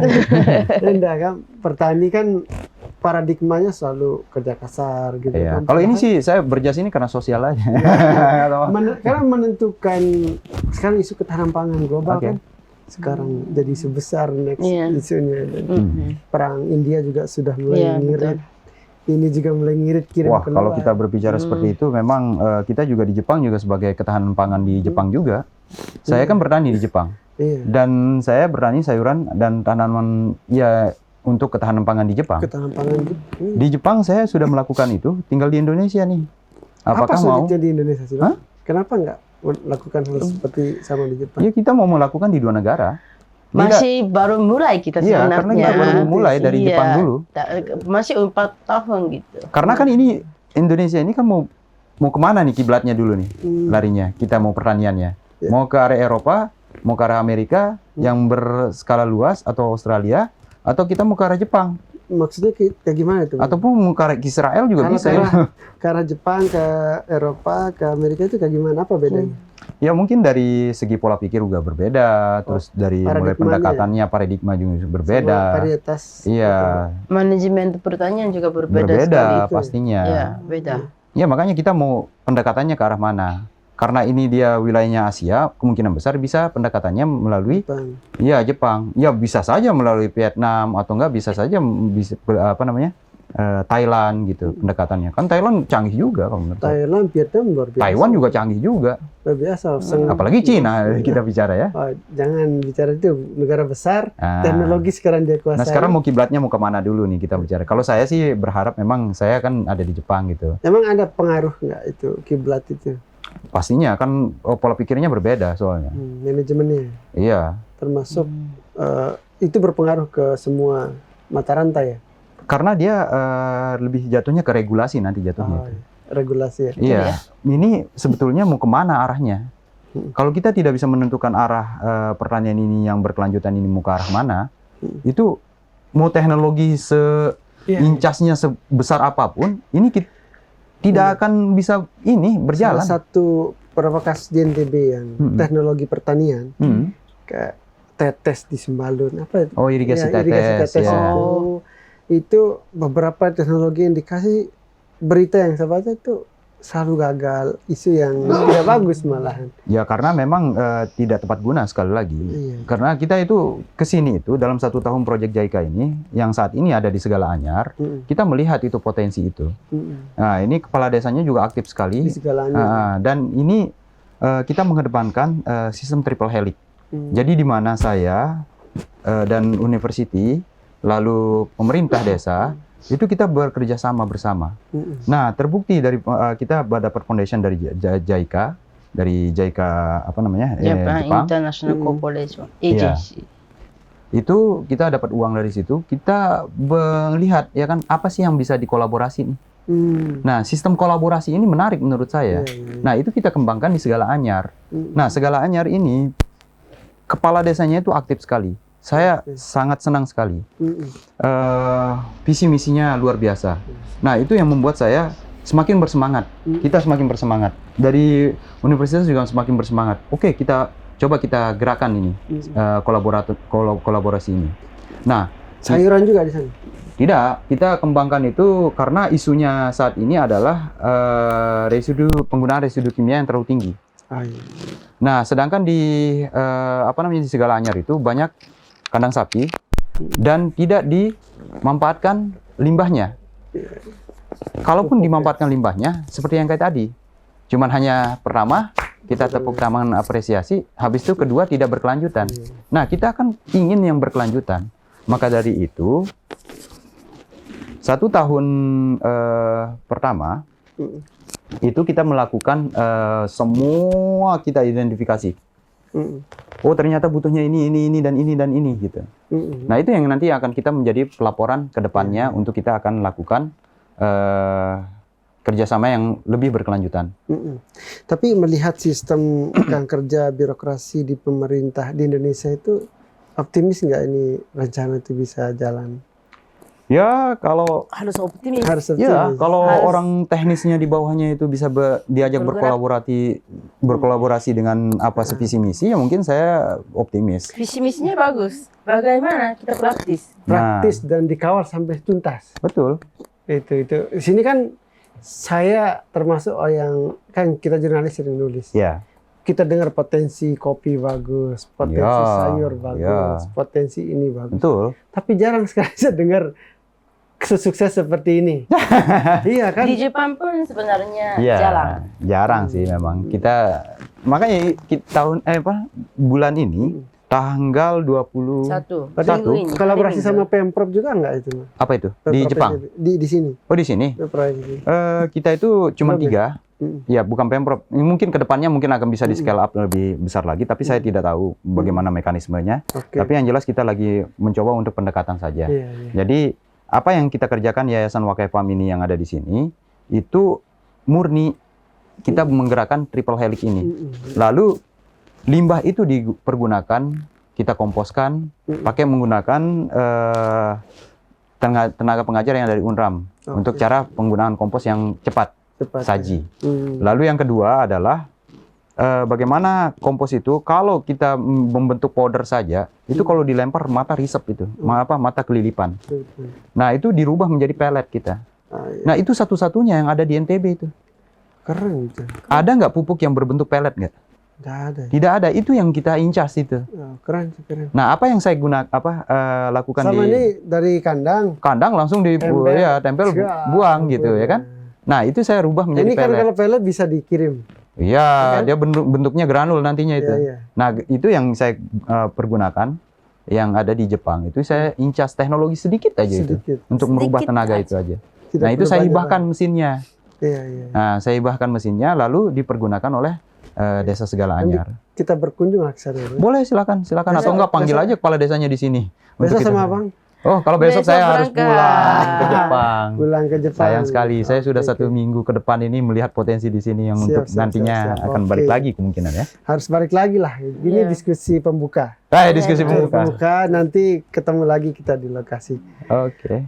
Sesi terakhir lah kali. Ini sudah berapa jam? 2 jam. Oke.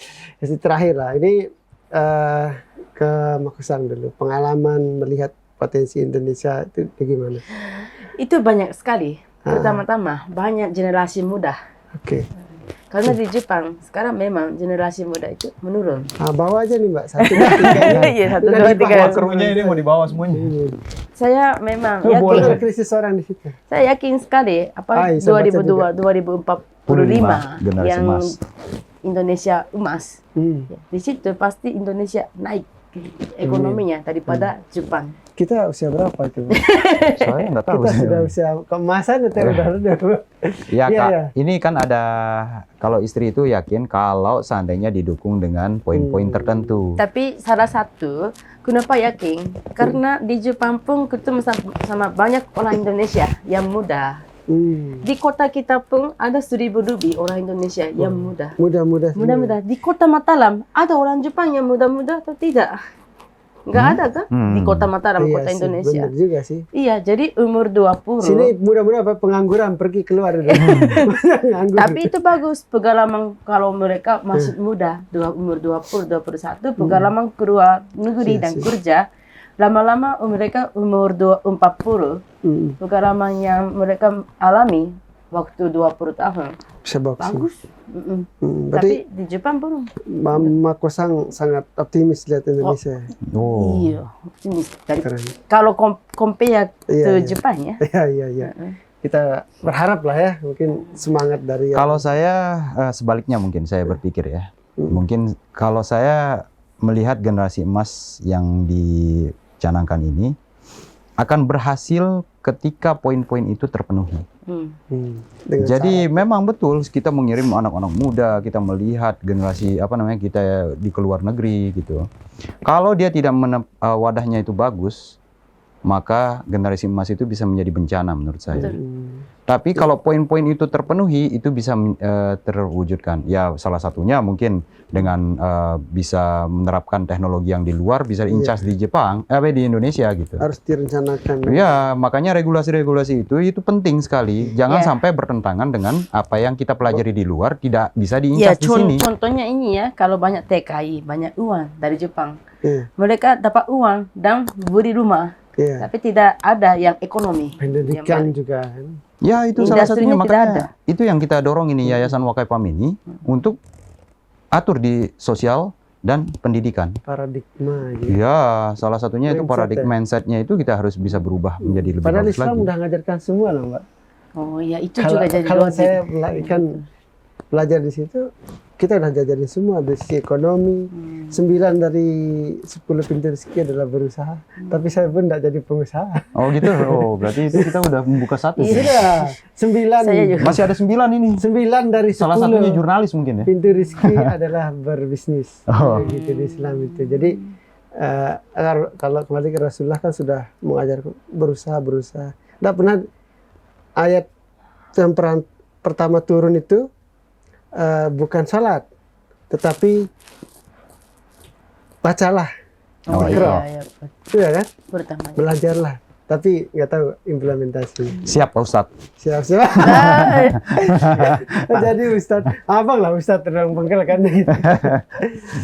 Ya, oke. terima kasih Bang Fahmi, Oke, luar gitu biasa. ya. Mungkin ada closing statement dari kameramen, saya sudah bola-balik ini. Oke.